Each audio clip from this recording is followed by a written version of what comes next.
You know my brother is dead. And I don't know why my brother is talking here and he's already dead. I want to tell you that Raila died the other week. But as the brother, I'm still there. And for those who think that Oburu is going to die,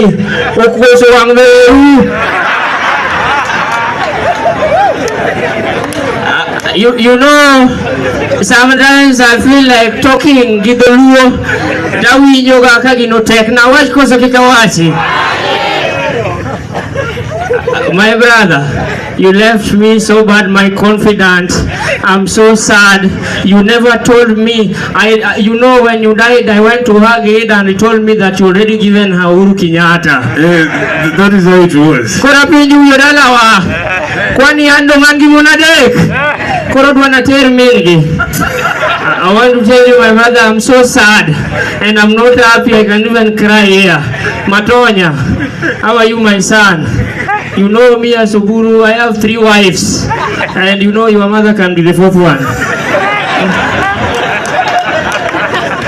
I don't want to say much. I just want to welcome, you know, Joseme. Joseme, I love you so much. And I want to tell you, this is the nice decision that you're going to make. As the party leader, Nyathina Bianeka. Wapi makofi yake? Makofi! Makofi kwa wapi? Right.